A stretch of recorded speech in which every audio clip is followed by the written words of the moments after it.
What advice do you have for a guy that has a job similar to what you have of how do I organize my vacation? When everybody's killing deer and everybody's being successful, it is so hard to not get frustrated and put the pressure on yourself. Anyone that is serious about whitetails gets to a point where like you're not the best version of yourself. Brent, good morning. How you doing? I'm doing well. How about you? I'm doing great. We were just chatting. I told you that your Instagram account, some good laughs, man. Some really good laughs. Really darn funny.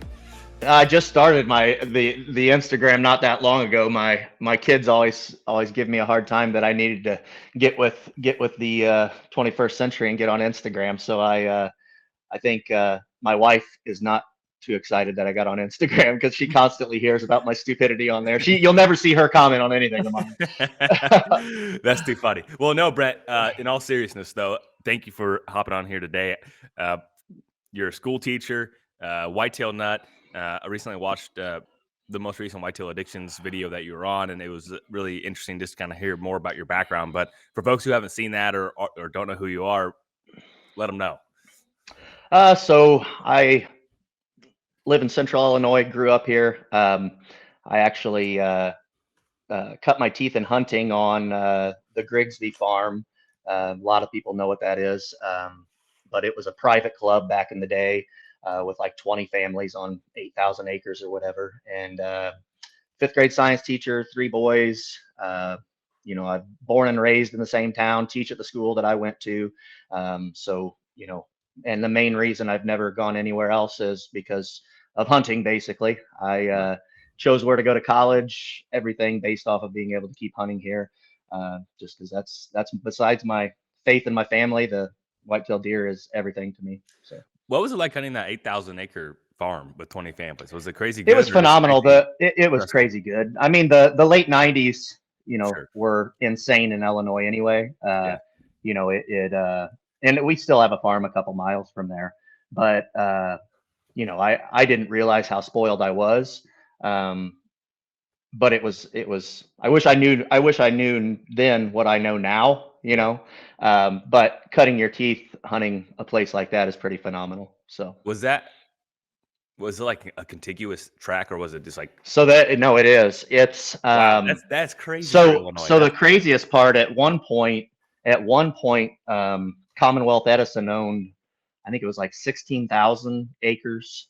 My grandpa had owned a part of that farm. In fact, they still call it the Davis block, and sold it to Commonwealth Edison back in the day for like $800 and thought it was just the best deal ever, Right. Well, then the state got half of it, which became Jim Edgar Panther Creek now. State wildlife area, which was a phenomenal place to hunt too. I hunted there a long time until it became Jim Edgar, and got all the paved roads and everything. But and then the Griggsby family got the other half, and they were like orange orchard farms down in Georgia and Florida, and they bought into real estate up here, I guess, and somehow ended up with that farm, and yeah, it was all one continuous piece. Yeah.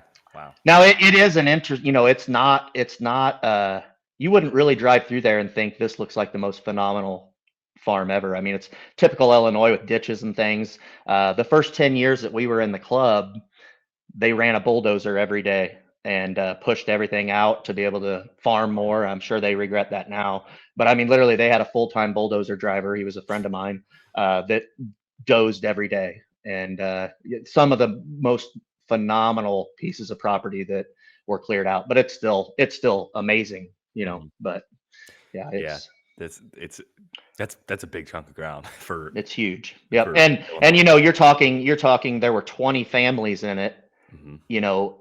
And of those 20 families, there weren't many diehard guys. Uh-huh. So you kind of had it to yourself. Everybody had their own little area, but like when I went and shed hunted, I'd leave college and take my 4-wheeler and just drive all day long and find 50 sheds, just insane. So to have that much run, I loved it so much. My dad used to take me out. He was a dentist, would take me out when I was like 10 years old and drop me off in the morning before work and come back and see if I wanted to come home at noon. And if not, I'd stay the rest of the day. But I explored every day all over, it was just a pretty awesome place. Yeah, that is really cool. So one thing I wanted to bring up was you're a school teacher, right? And I feel Yep. that you have to plan your Sorry vacation about that. My mom times. called. Oh, I lost you. I had to. Oh. Sorry, mom. That's funny. So you're a school teacher, and I feel that right now people are daydreaming about they're daydreaming about the fall. Like I feel like Yep. whitetail excitement is increasing by the day. Usually Memorial Day, there's usually a pretty big bump. 4th of July, everyone's really excited. But if you're die hard, you're a little excited right now, and so Right. I'm sure you're thinking about fall. How like what advice do you have for a guy that has a job similar to what you have? Of how do I organize my vacation? Is it luck of the draw? And more specifically, talking about November, 'cause that's when everyone takes vacation. So as a teacher, it's very hard. When I went into teaching, I didn't really think through deer hunting. Probably, I never wanted to do anything other than be a teacher. But it kind of realization hit me with all hunting when uh, my dad went elk hunting, and I was like, oh, I want to go elk hunting. I was in college. Well, as a teacher, I was getting out of college. That's the worst time of year. You can't take off school in August, and I mean, it really affects everything. But um, I think that I have a family. I got 3 boys. Two of my boys are big into football. One's in cross country. They're getting older. Time is really, really hard. I own 21 rental properties. I Holy do cow! most of the maintenance on all of those. I help with the weight room for football. So I'm a busy guy anyway, and that's been my biggest challenge. I think it's a blessing and a curse both, though, in that it makes you hunt smarter and really try to dial things in. Uh, I'm always trying to get my boys on a deer too. So, it's kind of that juggling act, but I think all of it comes down to for me how much work I put in the off season to be able to make those times count.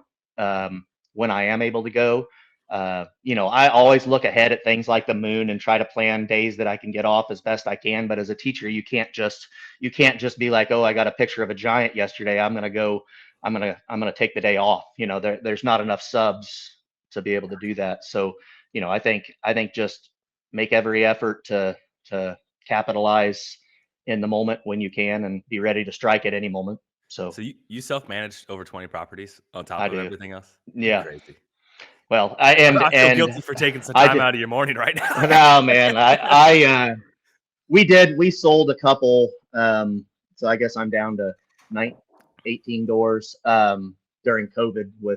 We really got hurt during COVID. People not paying for that year, Mhm. and so we sold a few of them, which lightened the load a little bit. But yeah, it's a lot. Yeah. Yeah. So the biggest thing you mentioned trying to look at the moon. So have you looked at the moon for this fall to earmark any dates? I have gone through it and I've made notes. I don't remember what podcast I was just listening to, but I haven't really gotten that far yet, but I will. Just and there's so many factors that go into that, whether it all pans out as far as your time off. But I think you have to be aware of when the moon is. And my students, we study the moon too, so I strategically everything I do has a strategic reason. The kids Yeah. are going through studying what the moon phases are doing, and we're trying to correlate that to animal movement, and we'll put cameras out on our nature area to see how much the actual movement Yeah. works, and but yeah, I've obviously looked ahead at it. Yeah. What okay, so you're a science teacher and what's interesting, I on the Whitetail Addictions video, it mentioned that there's 50 acres behind the school. The kids run trail cameras. So you guys are able to do little deer studies on 50 acres, which I think is really interesting because a lot of those studies are on a mass scale, right? They're usually Right. on a ginormous piece of public, piece of private. Like it's Yep. not applicable to what most of us that hunt 40 acres, 50 acres, 30 acres, 80 Yeah. acres. So have you seen any correlations with the moon with your miniature deer study? Yeah, and the best study we did was behaviors of kids versus deer in the same aspect of how they behave.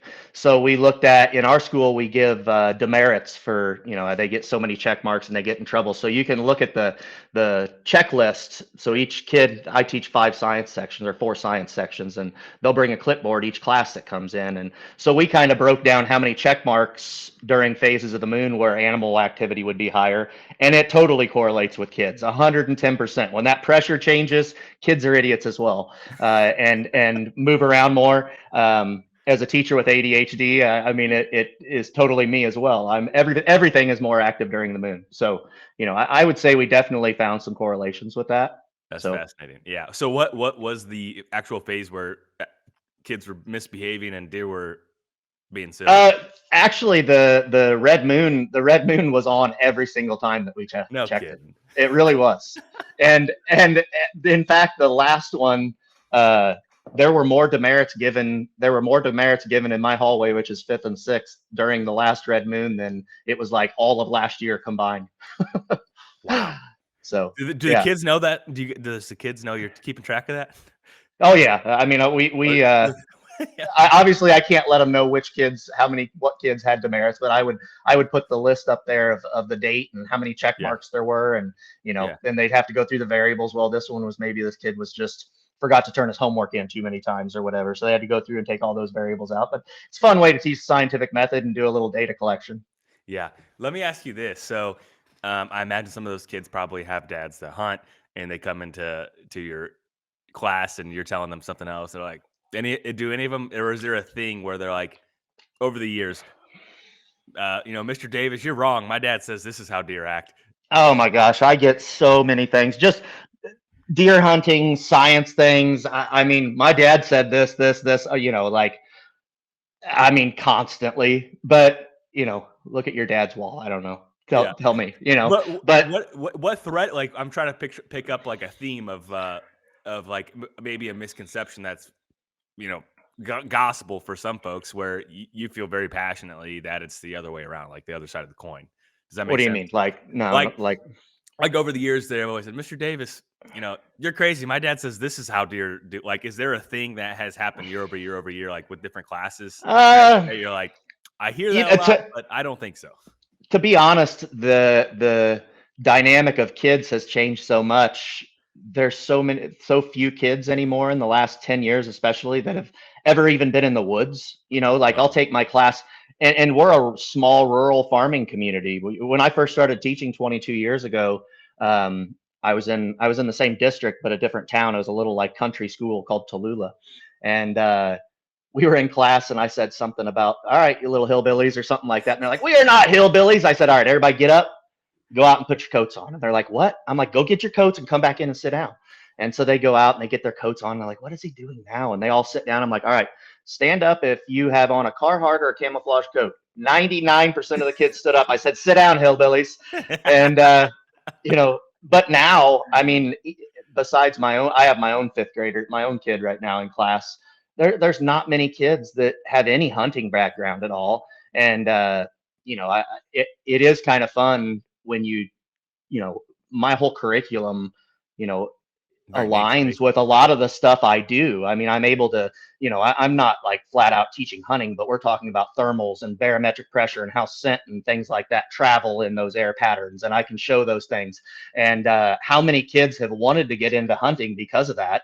I had a sweet little girl that her dad called me. He was a federal marshal. I got to be really good friends with him. He called me, he goes, Brent, you know, my daughter has always wanted like jewelry and pretty things for Christmas. She wants a crossbow for Christmas and to go hunting. I don't know what the hell you're doing, but so, and then I took him hunting, and we ended up getting her a deer. And so, those kind of things, that's pretty That's awesome. pretty. But Yeah, really the dynamic of kids has changed so much. I yeah. mean, it's a different culture in the community that I'm in now.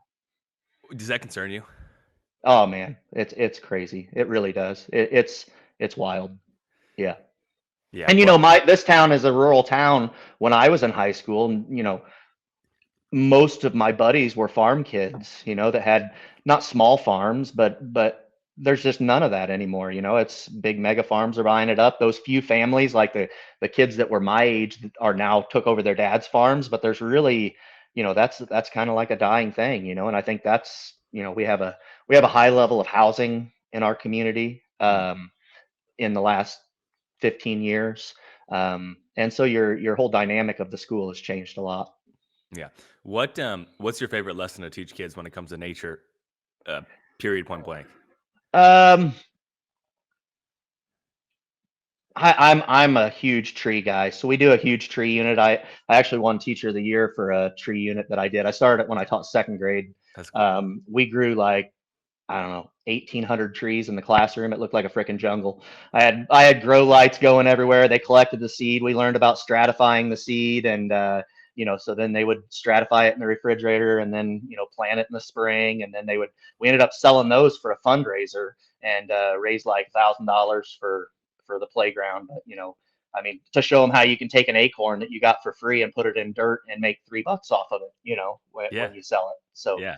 yeah, that's my favorite, doing the tree unit, and we've done tons of stuff like that. I used to take them out to our farm, and each class would plant a class tree, and they'd bury a time capsule next to it.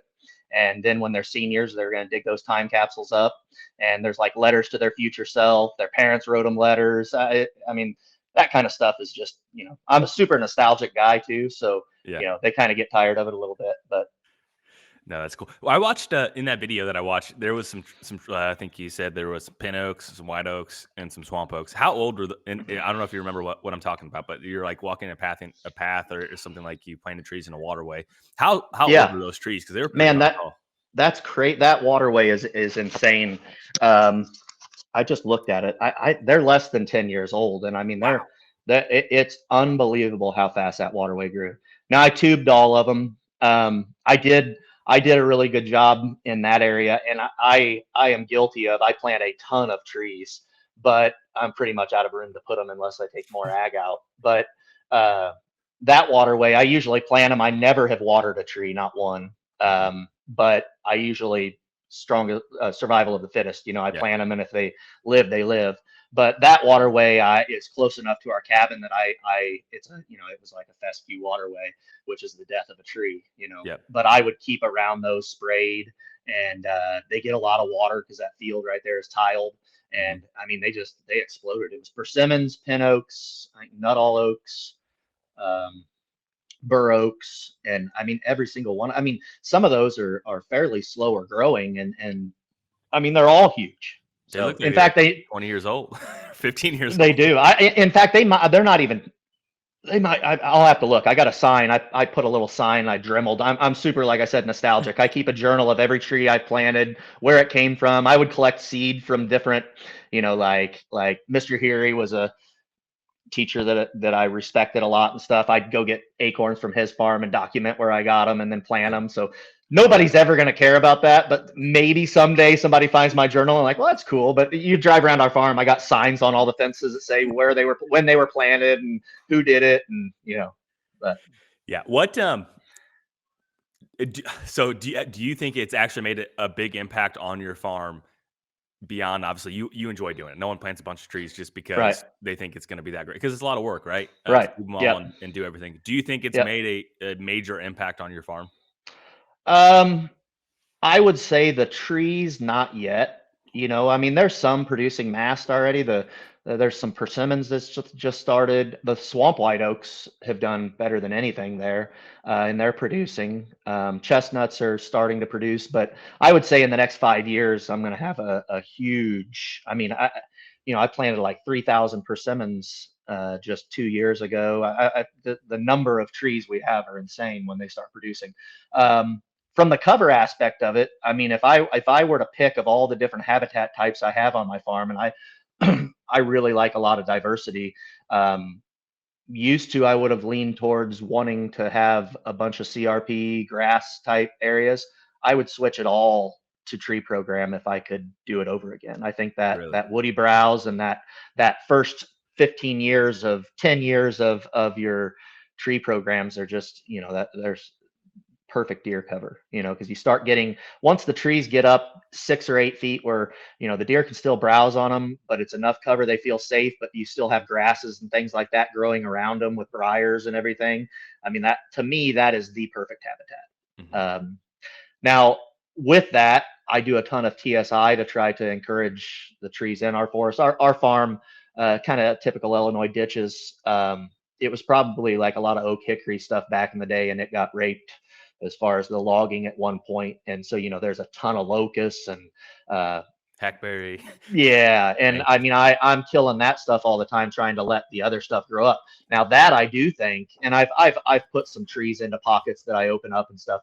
I think that has done more than anything as far as Sure. an immediate response that I Instantaneous. see. Yeah. Yeah, yeah. Get that stem count high and the sunlight to the forest floor. Try to keep your desirable trees growing. I think that has been, you can pack a lot of deer into a little area that way. Yeah. What? what's the biggest mistake you've made when it comes to some of the projects that you've done? Or Uh, what's one thing you'd say, I did this, but I wouldn't even tell my worst enemy to do it? I'm not going to say that I don't use hinge cutting because I think hinge cutting has a very good place.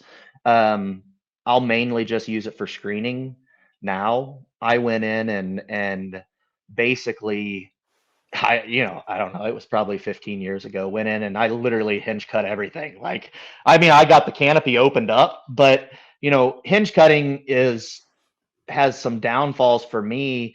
The main downfall, I don't like to penetrate my farm that much. And you go in there and make all these hinge cuts in an area and you're stacking trees up and everything. Well, some of those trees are such low quality, they break down so fast, and all of a sudden you start closing trails off. And I go in there, I'm like, there are no deer coming out of my sanctuary. And I'll walk in there and I mean I'm laying down, crawling, trying to get through the Right. trails. You just create a complete tornado zone.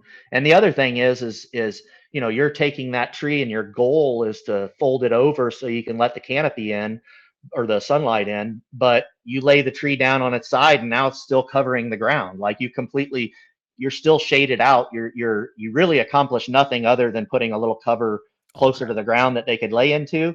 Um, and if you would just flush cut that, and as long as it's not something like a locust or hedge or something like that, it's going to stunt sprout and create exactly what you wanted out of your hinge cut anyway, and it's going to give you that super rich browse for them coming out of those stumps. So Mhm. hinge cuts by far probably, you know, Something. Yeah, it is interesting because there's guys that absolutely live and die by hinge cutting, and then there's yeah. folks that just say like, I don't see the benefit.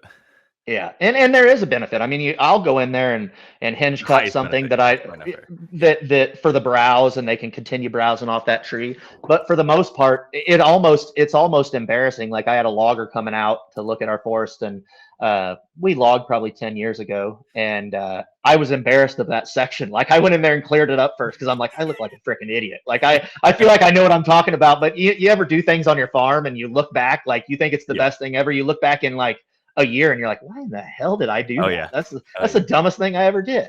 Yeah. So but I mean that's kind of how you learn too, you Yeah, know. for sure. Yeah. What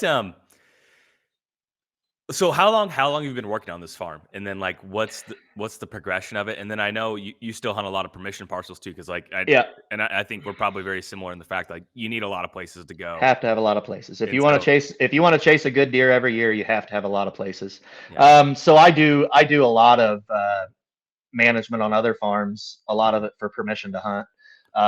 So I'm constantly doing something on that. But our farm, when we lost the Griggsby uh, to outfitters, I was pretty salty about it. Like not to the not to the people that got it and guided it. They outfitted it for a while.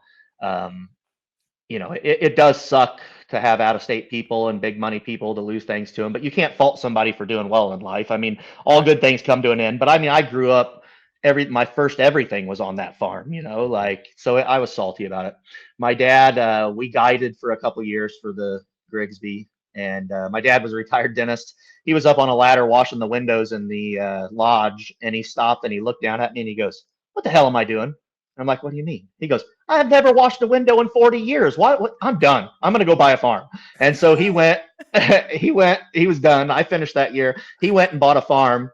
And, the whole money thing with seeing the property that I loved and these other people taking over. And again, no fault of the people that took over the Grigsby that guided it that year, because I'm friends with them still. But it changed it for me, and it like hurt really bad to see other people going in there and like people that didn't have the passion and just big money, Yeah. flying on their jet, and so I kind of got burnt out on hunting and basically stepped aside for like 6 years. Wow. And my dad had bought that farm, and I just lost my drive, like I didn't give a damn. In fact, I was just telling somebody the other day, I had like 5 different deer that were over 140 that in that time period, like I had shot. One of them was like a high 60s deer, and I just cut the rack off, didn't get mounted. I had them stuck on the back of our cabin, and every one of them got chewed up by squirrels. Oh And at no. that point, I didn't give a shit. I was like, Yeah. I'm done, man. Yeah. So then um, I started looking into, somehow I found Don Higgins before Don Higgins was Real World. Hmm. And I bought a bunch of trees off of him. And it started to stem from the idea I had for class to teach this unit on trees. And so I went down, I bought these trees off him and planted them all. and it kind of got my, you know, not in a hunting aspect, but I think it kind of hurt my dad too. He bought this farm and it was always our thing. I had 3 brothers, but me and him were the ones that hunted, and I wasn't hunting hard, and, Yeah. but then I started spending more time planting these trees, and slowly over time, the farm wasn't a very good farm. It was 125 acres, probably 30 some acres of cover, which was in ditches and fairly open in the right area, a couple miles from the Griggsby. But as I started planting trees and just loved it, basically everyone died the first 5 years that I did it. I mean, my dad mowed over them, or something happened to all of them. But I started seeing everywhere I went and messed with habitat like that, deer started showing up. And I didn't even have any trail cameras anymore. And this is only like, not even 15 years ago, 20 years ago. And not even that long, 15. And I saw a huge deer. And I was like, it was like instantaneously, it lit the fire. I was like, where the hell did he come from? And then I found his sheds. And so I remember, like, I had some buddies. When you step out of the game for 5 or 6 years, a lot changes. I got a camera out, and it was an old. You ever hear a Predator camera? Yes. Yeah. Yeah, I got that thing out, and it took like a USB stick, and I'm trying to get it going again. I sent a picture to my buddy, like, "Hey, you have any knowledge on these cameras?" Like, what the hell is that thing, man? Yeah. So I had these old crappy cameras stuck up, and I mean, it did not take long till I was right back in the center of it, and so that kind of saved it for me. Looking back, you mentioned you're a guy of nostalgia, but do you think that break was good for the longevity of your whitetail infatuation? Absolutely. And I have to reground myself all the time. Every serious hunter gets too focused on it, probably. Yeah. The benefit to me that was a godsend was getting this habitat side of it that I'm just as passionate or more passionate about than the deer, because I tend to take it way too serious to the point that this isn't even fun. You know what I mean? Like, I get so wrapped up in it, and I have to step back and be like, kind of like when I take my kids and do that, it reminds me of why I'm doing it, just because it gets to be too much. You get so hyper focused on all of it. What's advice because anyone that is serious about whitetails gets to a point where, like, you're not the best version of yourself. Like, there's no question about it. Like, I am not being the best version of myself. So what advice do you have to someone right now so they can maybe have that in the back of their mind for this fall? As far as not letting it bring them down, Yeah. Is that what you mean? Yeah, I guess. I mean, I think it's probably different. Sometimes I get pretty cynical sometimes. Like, Me too. Yeah. It's like, oh, yeah, it's just like, but then I can tell when I'm being cynical throughout the season, and when I'm trying to be exceptionally positive, and when I'm making a true intent to be positive, I have a much better season. Oh man, I mean, everything you do, I tell my kids that all the time. Like, it's that positive mindset, like when you're going out and you feel like you have and I'm a hot mess. Like, I mean, I can have everything organized day one, and still day one, by the end of the day, I got shit spread everywhere, and then I get all up in my head. But I think it's I don't know, you have to. I had a thought there, but I lost it. I don't know. Yeah. But what was the original question again? Just how to stay grounded throughout the season and not get burnt out. Don't be a piece of crap. Yeah, I think the same with that. Like, I'll film for Whitetail Addictions, and that brings on like a whole nother little bit of pressure, and people that say they don't try to compare themselves to everybody, but when everybody's killing deer and everybody's being successful, it is so hard to not get frustrated and put the pressure on yourself. I think you have to, for me, if my kids say I want to go hunting, I don't give a damn if it's the best day of the year. If they ask me to go, they're in the driver's seat. You know what I mean? And I mean, that really helps me to be like, all right, step back and see what's important about it. Yeah. That's helped, but it is hard to kill big deer when you have kids. And I let my kids. I'll let my kids. That's right. Right. Too many irons in the fire. Yeah. But and same with the kids. You just have to. I've killed a lot of big deer. I've had a lot of great opportunity. And when I get too hyper focused on it, I just got to, either take my recurve and go out and try to kill a doe or do something like that to remind yourself of what you're doing. And, sometimes I do think we overthink it and you put all that pressure on yourself instead of just going and hunting. Yeah. And I think if you can just do that, like I'll go to a farm where I have no cameras, no real intel. I just haven't been there for a while and just go in without my phone, get in a tree and hunt, I mean, and that kind of grounds me. But Yeah, no, I think that's really good advice. You mentioned, like, obviously, I was born in '94, so I didn't get to really remember the yeah, '90s in Illinois, but that was my dad's heyday, right? If you had a magic wand and you could fix Illinois or improve it or try to get back to the '90s, what would you do? 100% make it a $1 state. Just talking about this with a friend yesterday. Yeah. Yeah, 100%, no doubt. I mean, I'm two of my best friends are Justin Hollinsworth and Heath Cisco. They stay with me when they come to Illinois. I bully the hell out of both of them. Mainly Justin though. Justin's so easy to pick on. It's not even funny. And then Heath's in the background, like poking the bear, trying to, Yeah. But that look at Ohio. I mean, it's zeroed out on that. Illinois is not a very well managed state as far as the deer herd. They really aren't. Did you just see yesterday? I saw an article that they're going to be giving farmers. I should pull up the article here, but did you see that same link floating around on Facebook yesterday? Basically, I'm not sure. There was a farmer that said I had $45,000 in crop damage from deer, and Illinois is going to basically give farmers more flexibility to shoot antlerless. Yeah, yeah, they do everything they can to make it more difficult. I need to find that. And I think is it in season or is it more like a nuisance permit where they can just shoot whenever? Let me read real quick. Illinois Senate unanimously passed a bill Thursday to give landowners and farmers more flexibility to hunt deer on their property. Farmers across the state have told Democrats and Republicans that deer have caused expensive and costly damage to their crops and farmland. Senate Bill 710 would allow the Illinois Department of Natural Resources to issue antlerless-only deer removal permits based on a percentage of permits redeemed in the previous season by the recipient. The proposal could also expand youth hunting tags from 1 to 2. Illinois farmers who are experiencing substantial crop damage and lower yields need a better way to manage deer populations in their farms. Let's give these farmers the tools they need to handle nuisance deer during the growing season. The Illinois Farm Bureau said this change will protect precious natural resources and give farmers a way to protect their property. Bureau leaders said they were pleased to see member grassroots activism result in appropriate relief from this growing problem. I have a single farmer on the Coles-Edward County line who lost $45,000 to crop damage from deer. Everybody in this room and everyone in the state buys food, and at the end of the day, that food just went up by $45,000, and that's the end of the article.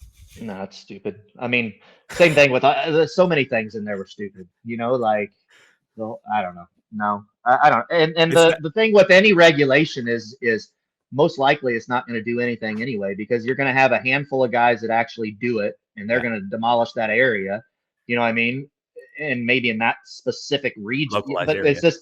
Overall, it's not gonna do anything. And I guarantee there won't be a darn raccoon trapped in that same block. No, absolutely not. No.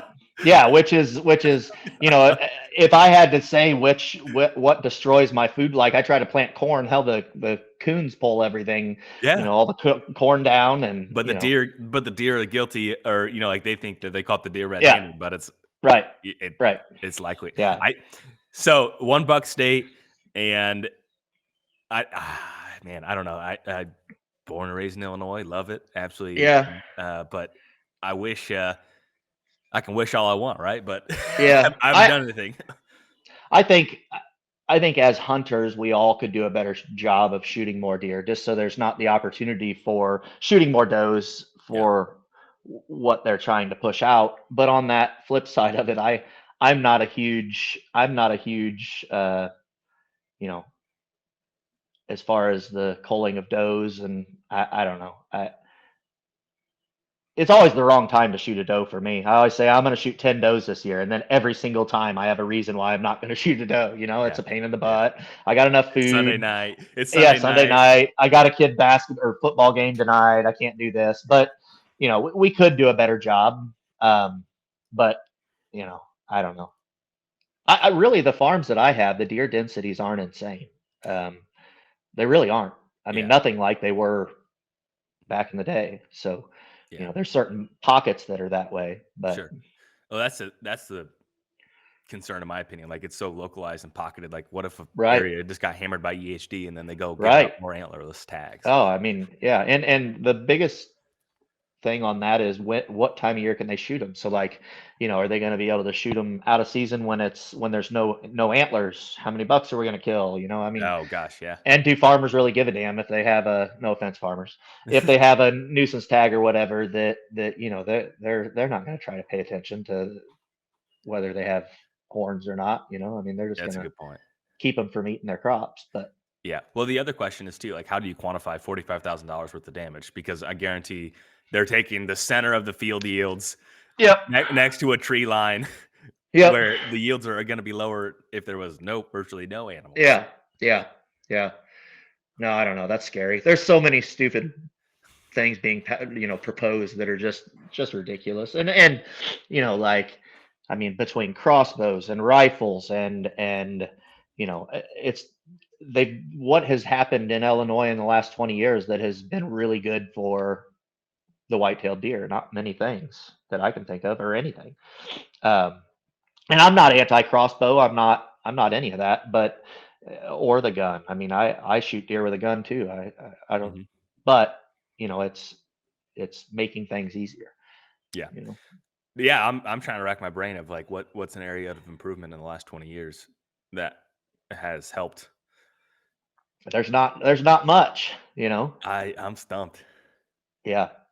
I am. Maybe if someone listening knows something, I'm here to learn. So Now the benefit I have, it's a double-edged sword because in my areas, we have a farm that's kind of like a smaller. I just sold it, but I got a 20-year lease on it. But trying to recover from our COVID crap. But mhm. so I still have that. It's a smaller urban type farm, and then my dad's family farm is 130 acres, and that whole area, both areas, everywhere in this county is you know you can't find a spot to hunt, but there's a lot of big money out of state people coming in, just like everywhere else. But that's the bad part of that is I'll never be able to expand any of those farms because I can't compete with that money. The good thing is though, usually with that big money hunter, they're pretty serious, and Yeah. and your number of hunters per area goes way Decrease. down. Your Yeah. quality of deer is going to go up. They're usually doing a better job managing. So that for me, that's helped me a lot. As far as it doesn't matter what the state throws out there. If you have like-minded people around you, your Hmm. area can continue to be good. You basically have your own little QDNA Yeah. going on there, Yeah. and that's really at the end of the day, that's what it's going to take is getting neighbors on board and not just nearby neighbors, like getting a whole area. And then it doesn't matter what regulations the state wants to put down. You I can mean, as far as self-regulate. Yeah. as long as you're following the laws, Yeah. you can make your own management plan and Yeah. and build your herd up how you want to How do it. I love that idea. I really do.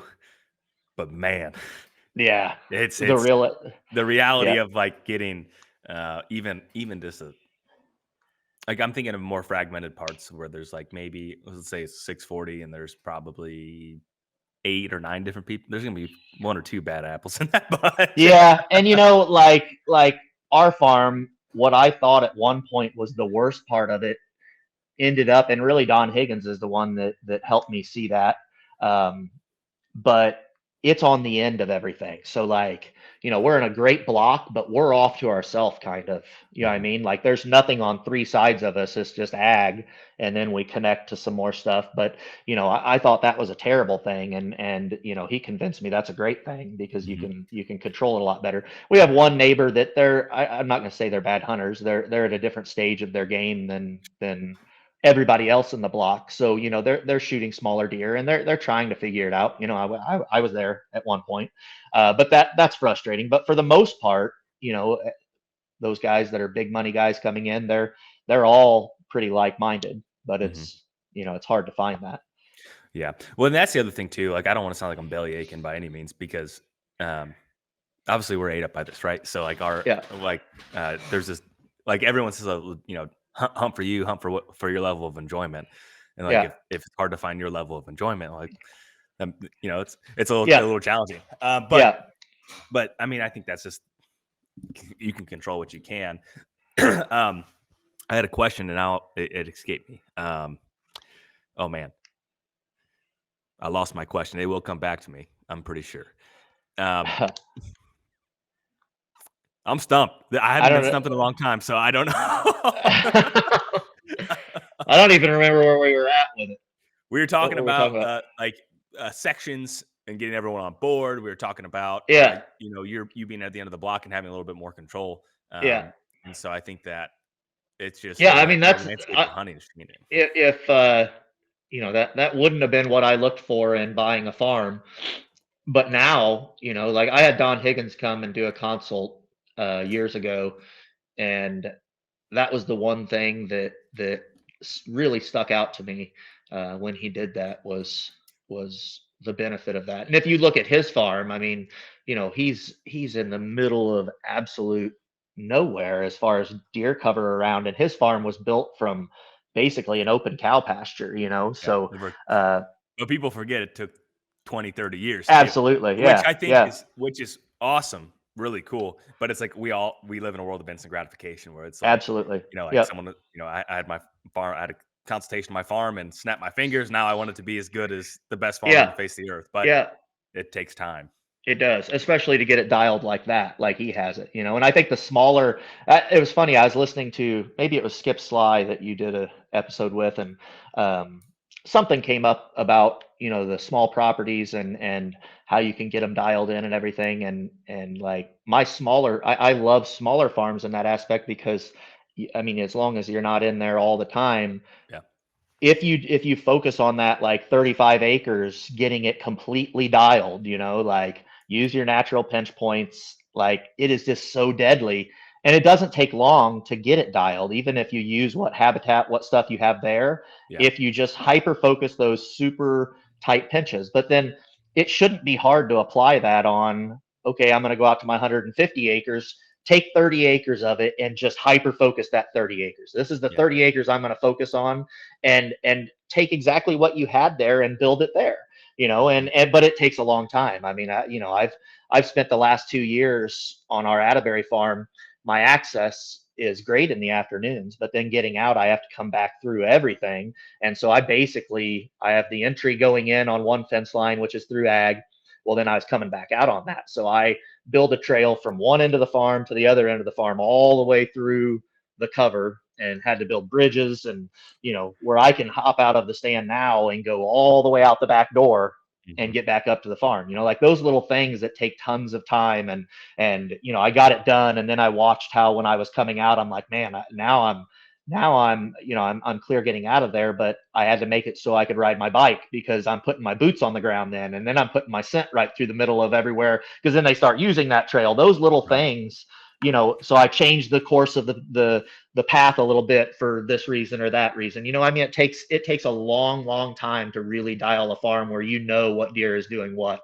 My town farm, I always tell Heath and Justin, if a deer gets in there, it's so killable if I can go hunt. That's Mhm. the hardest part. But I it's almost like a racetrack. I've made it to where it's like a circle that they go, and I'll be like, all right, I'm gonna get his picture here, and then I know he's gonna come through here, and I mean, I almost have it that figured out that when he travels through there, I'm gonna get his picture on every one of those, and if I don't, he's still in there, and I can go in and try to kill him.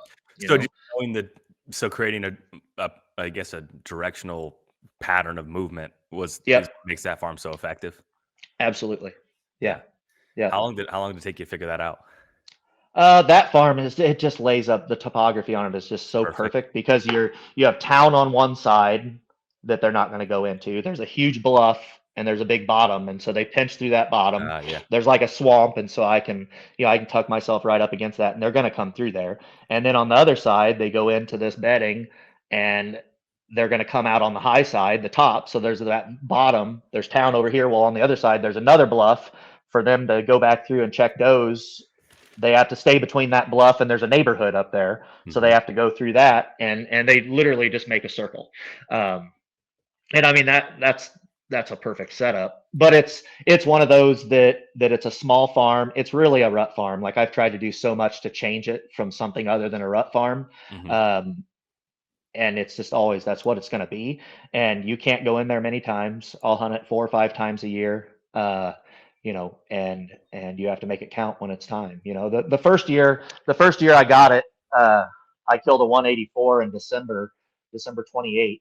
And, but that was the first year I bought it. First trail cam card pull was that deer. That's magical. And actually, it's this big typical 10 right there. Oh yeah.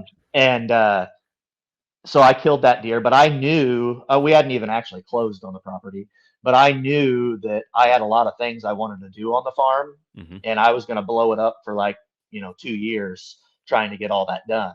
And I planted warm season grasses and plum thickets, and I did a ton of stuff. Moved tree stands around. I had blinds in there.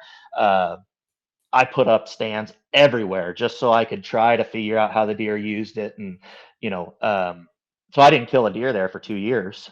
And, uh, and I have sent my son killed like a 160 there, that second year. But I mean, I was in there so much, it did hurt it, but I knew it was going to hurt it temporarily to make it better in the long run. And I Yeah. think that's what you have to do. Like, just get in there and get your shit done, Yeah. so.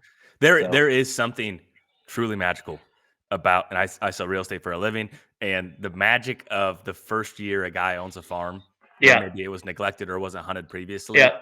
Almost, I don't Yeah. want to say every time, but usually that first year they have the best opportunity for a while. Yep.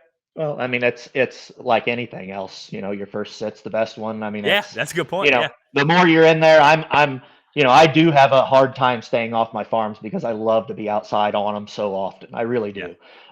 Now that farm, the deer, there's not going to be a buck there until late October, and they're going to be gone by December. So that gives me the benefit of being able to work on it in the Mhm. summers and stuff like that. But once it's time to stay out of there, you have to be out of there. This is something that I think a lot of people grapple with, and this is another thing I've noticed with some folks. Like some of the folks that I've helped represent by a farm, maybe they're, I don't know, they live 2 or 3 hours away. They do very, very, very, very little on their farm, Yeah. and they hunt very, very little. Yep. They don't leave, like maybe they have one small food plot and they don't Yep. leave crops. And some of those guys have really good success. And it's like, I Well, I look think. at that. It's like, well, they're never there. And when they show Yep. up, it's because the conditions are perfect and they have like 2 good spots, 3 good spots, and they have really high success. And I see other folks, and I fall in this category too. Tinker, tinker, tinker, tinker, tinker, tinker, tinker, tinker some Yep. more. And it's like, is that really, I think long term it's beneficial, but like if you put it on some sort of chart, it's like, man, when does that line catch up with the guy that just leaves you Well, completely alone? and to be honest, I'm not, I don't regret everything that I did on that farm, but I spent a lot of time trying to make it something that it was never going to be. I wanted to have late season hunts there. I, put tons of time in trying to put corn and beans in there, and no matter what I did, I didn't have deer in the late season. It's a small rut funnel, and super sensitive, and you may get a buck, hole up in there, but it's a huge south facing hillside on one side of it. So I got warm season. I'm glad I did all of that because it's made it better. But probably had I just bought it and hunted it the way I'm hunting it now, but not done anything and just let it go, I probably would have pretty close to equal success. Other than it allowed me to, those first couple years hunting it pretty hard, to really figure it out, Learn it. on how the deer use it. And so I'm thankful for that. But Yeah. Yeah. It's always, I grapple with that a lot because I'm right there with you. I enjoy being outside, doing the things, spending yeah, time with family, working on it, getting some sunshine. Like yeah. I enjoy that a lot. I think though that how many times have you either had a farm or heard somebody or know of an area that is just a phenomenal piece of hunting property, but as time goes on, it becomes unphenomenal. Yeah. And sometimes it's not at all to do with pressure. It's the habitat. Like, you take a forest that 25 years ago was a phenomenal hunting property. Maybe it had been logged, or maybe it had more early successional cover, more stem count. Over time, it turns into a climax forest that's shaded out, and it just loses it, Yeah. and it needs to have something reset. It needs to have succession reset where you go in there and cut or something like that. And so many people don't get that they don't want to go and mess up their hunting. But I mean, this farm that I have, there was a well-known guy that hunted it, and killed some phenomenal deer there. And it was a CRP tree program, this bottom on one half of it. And I mean, just tons of deer were in there. Well, it's grown up so thick and honeysuckle in that area. Now I lease that portion of it. It's the next door neighbor property, but it's so grown up with honeysuckle now that deer don't even go through there. Like it totally changed. Everybody's Mhm. like, man, I can't believe you don't sit that stand. I'm like, they don't go through there. I mean, they Yeah. don't. They do pass through it. They don't stay in it. Like it's literally, and they pass through it because I cut through it. I mean, it's a biological desert. I mean, it's just my kid calls it the skeleton forest. You know, you get down low, you can see all the way through from one end to the other. There's Yeah. no way a deer with a rack can get through it though. I mean, it's that thick. You know, Yeah. it's just it's run its course and it needs to be reset. So Yeah. I That think a is lot of interesting. people struggle Times with that. change. Yeah, times change. Yeah. But Yeah. then yeah, and then you look at some spots where like you mentioned you called it the town farm, like the terrain of it. It's like that'll Right. probably always be good as long as something like that doesn't happen. But yeah, I Yep. mean, And the right neighbors. So like if you got the wrong person on the property next to you, that farm would be done. I mean, mhm. it really would because it's that sensitive and it has a flow of traffic that comes through there and if one side of it gets screwed up, it's going to make it real hard, Do you you think know. people realize how fragile the I'm trying to think of the best word to describe this, but like the deer ecosystem, but like, and hopefully you know what I mean by that, like how fragile. Not Uh, really. I don't think they know. because And it's funny, non-hunters like that's a fairly urban spot, and you know you can see deer there all the time, and they go into people's yards, and you know the crazy thing about it, I would say it's those deer are harder to hunt. You know, people call them the pet deer there because they're near town.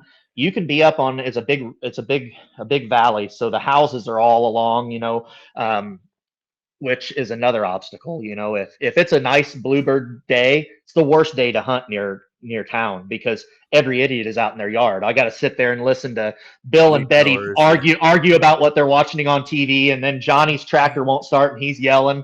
Dogs are barking. You know, it's super frustrating. But uh, I don't remember what we were starting with on that. how fragile the deer ecosystem, like Oh how. yeah. So, but you know, when the people are in their yards, those you know the deer still are going to probably the mature deer are going to wait until dark to come through when it's a day like that and whatnot. But like I can be up on the top of the valley glassing, and deer will come out and let me be there all day long. It's like they can smell my scent, but you know it's far enough away. As soon as I get down in their area, though, like especially the does, there's so many old does in that area, and Heath and Justin don't hunt too far from me, and they're the same way. They're the hardest does they've ever hunted in their life. But Mhm. as soon as they catch a whiff that's not normally the strength of smell they smell or your footprint, they geek out. And I mean, they blow out of there and you don't see them for a few days, you know? I mean, so it makes it really hard because yes, they're accustomed to people, but once the people get down in their turf, they kind of freak out because there's never anybody in there,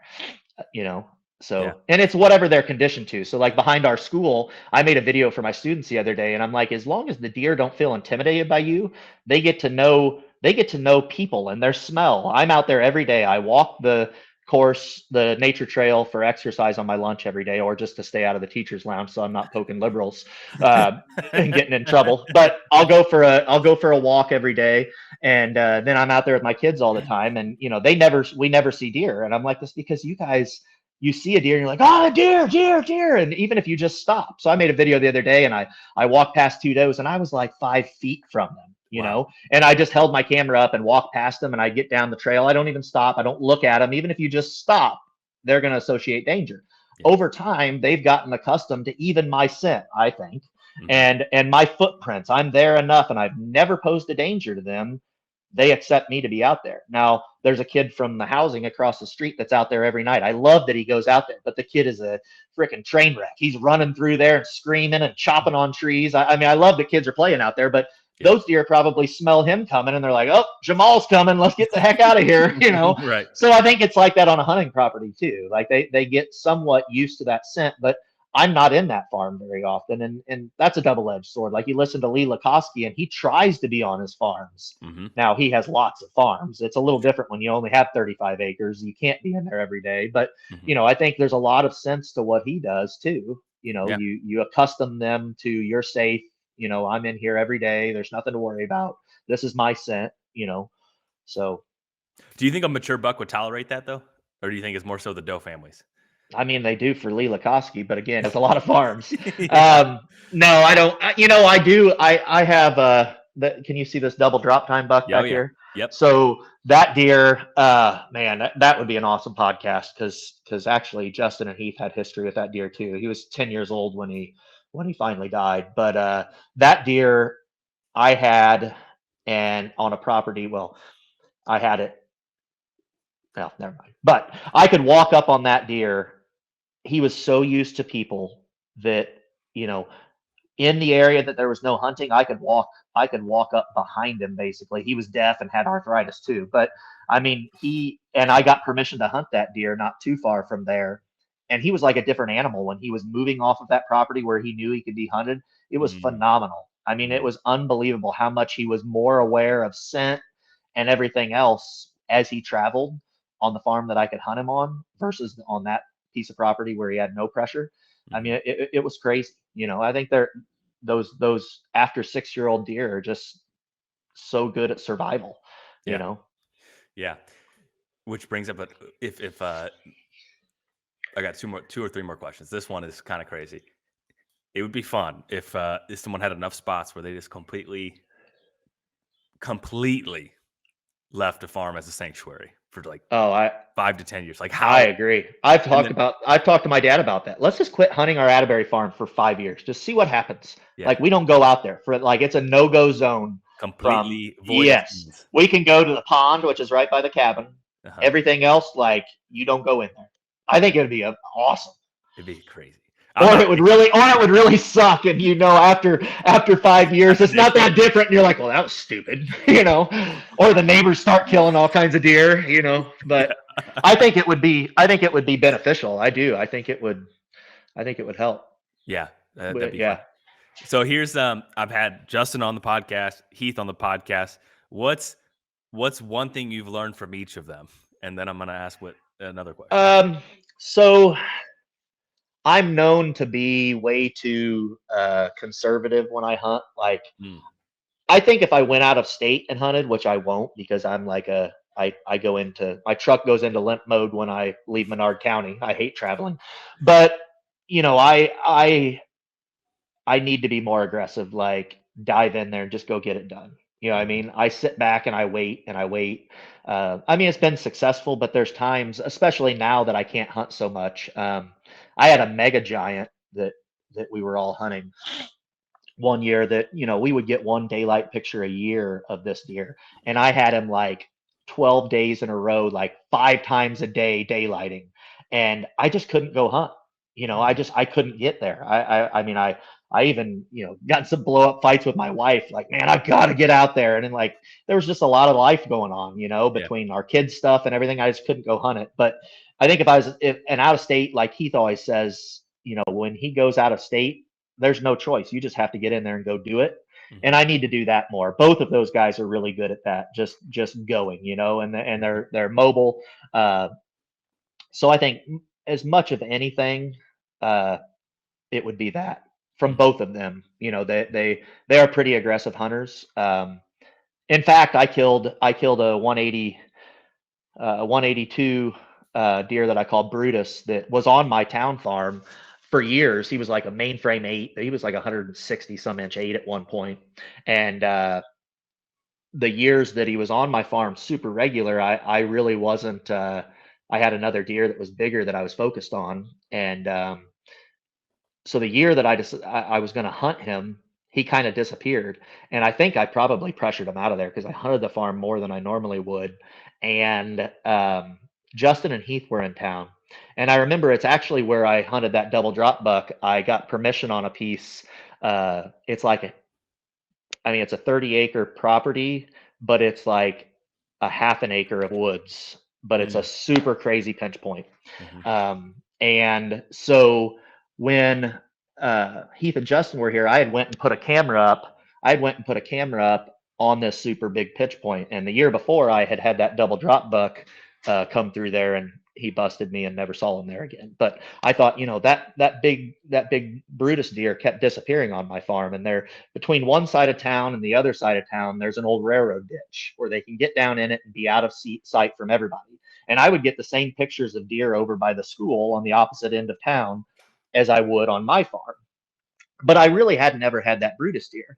But I thought, man, there's so many deer that share that same travel corridor. He may show up over there. And so I still remember Justin and Heath were in town, and me and my boys were on our way to school.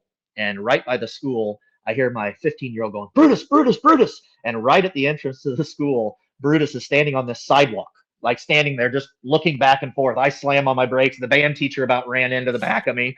And Brutus takes off running. And I'm like, I just put the camera in that spot. Now it's probably a mile from there.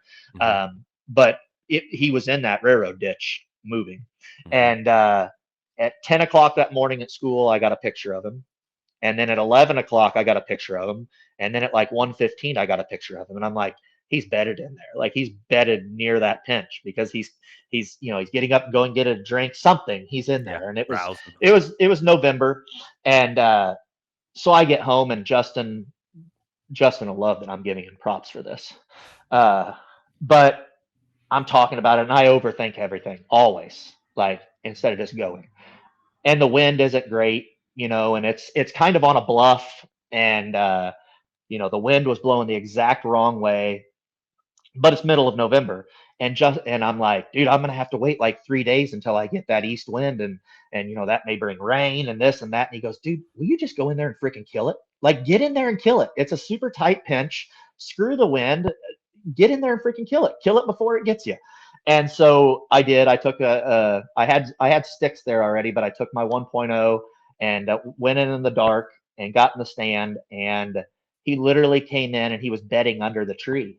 And I grunted, and I hear a really deep grunt come back at me. And this is right at daylight. And he comes up on the side of this hill, and I'm sitting up on this super steep hill, but I'm only like 8 feet off the ground because the shot would be way down in the bottom, and it was a pretty steep angle. Well, he comes up and he starts weaving through this honeysuckle, and he gets to right next to me, so almost ground level by the time he's up the side of the hill now. And he goes to lay down, and as he lays down, his eyes lock on mine, and he kind of goes like, it's over. And I was already full draw, and we like eyes meet, and I let it eat. And as he was laying down, he went like this crazy. And just blasted him. So, had Justin not said, get your butt in there, I wouldn't have went, and at some point, you can't be messy, but you have to just get in there and do it, So, which I think that's a really cool story. And I think the biggest thing is having the experience to know when that moment is like, right. No, you got to go. Because I think like, and I've been guilty of this. Like, I have that thought process, but I'm probably forcing it a little too much, or like It's not quite exactly the you time can't to do that. Yeah, it has to be that the stars all have to align. If it's time to get in there, then get in there and do it. You know what I mean? And that spot, I mean, I've only hunted it like 3 times total. And it would be one that you can't hunt it. In fact, when I killed that big deer, then everybody kind of figured out where it was at. Then the other mistake I made, obviously, when people start hearing that you do that, it brings attention to it. And usually that's the end of a good permission spot. Yep. But the landowner didn't really understand deer hunting, but there was nothing else in there to hunt. And I've not hunted it since that day. But I made the mistake of backing off of it when I knew nothing was in there, and I shouldn't have done that. I should have kept going in there hunting, kept talking to him, and because then somebody else asked to hunt it, a person that I know pretty damn well, and they said, oh, he called me and asked if I wanted to hunt it. I'm like, oh, no, he didn't. But that guy didn't know. He goes, well, you hadn't been in there for a couple of years, so I figured it was okay. Well, now you go in there and hunt it too much, it's never going to be good. You can't go in there and shoot does and hunt it all the time. And it's not a place that you're going to see a bunch of deer. I mean, I sat there those 3 times and I saw 3 deer. One was the double drop buck.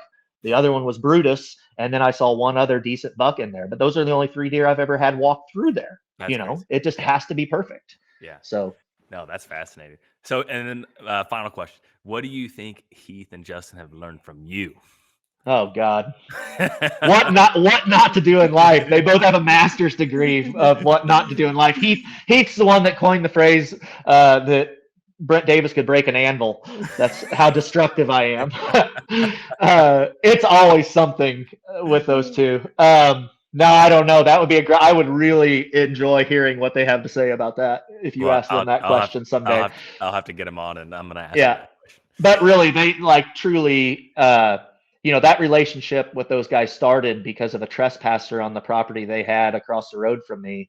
I wasn't a part of Whitetail Addictions or anything at the time, and they somehow reached out to me to see if I knew who that was because I know a lot of people here, and it's hard to trust somebody that you don't know that well when it comes to deer, and we share everything, like, but we have built so much more than just a hunting friendship. Like, they're family to me.